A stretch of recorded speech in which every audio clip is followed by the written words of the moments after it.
Saudi Arabia ബഹിരാകാശ ഉപഗ്രഹ സേവന മേഖലയിൽ പുതിയ കമ്പനി പ്രഖ്യാപിച്ചു.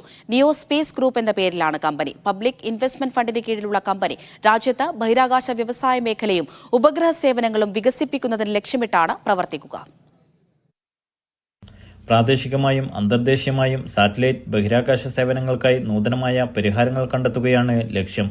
ഒപ്പം ഈ മേഖലയുമായി ബന്ധപ്പെട്ട വാണിജ്യ മേഖലകൾ വികസിപ്പിക്കുന്നതിനും മെച്ചപ്പെടുത്തുന്നതിനും കമ്പനി ലക്ഷ്യമിടുന്നുണ്ട്. നിയോ സ്പേസ് ഗ്രൂപ്പ് NSG എന്ന പേരിലാണ് കമ്പനി പ്രവർത്തിക്കുക. പബ്ലിക് ഇൻവെസ്റ്റ്മെന്റ് ഫണ്ടിന് കീഴിലാണ് പ്രവർത്തനം. കമ്പനി വഴി രാജ്യത്ത് ബഹിരാകാശ വ്യവസായ മേഖലയും ഉപഗ്രഹ സേവനങ്ങളും പ്രാപ്യമാക്കും. ദേശീയതലത്തിൽ കമ്പനിയെ മുൻനിര ഉപഗ്രഹ സേവന മേഖലയായി വികസിപ്പിക്കുന്നതിനും പദ്ധതിയുണ്ട്. കമ്പനി ബഹിരാകാശ സേവനങ്ങളെ കൂടുതൽ ഉത്തേജിപ്പിക്കുന്നതിനും ആഗോളതലത്തിൽ വളരുന്ന മേഖലയിൽ പ്രാദേശിക മേഖലയുടെ സ്ഥാനം ശക്തിപ്പെടുത്തുന്നതിനുമുള്ള സംഭാവനകളും കഴിവുകളും വികസിപ്പിക്കുന്നതിനും സഹായിക്കുമെന്നാണ് കണക്കുകൂട്ടപ്പെടുന്നത്. Noushad Irikkur, media 1, Dammam.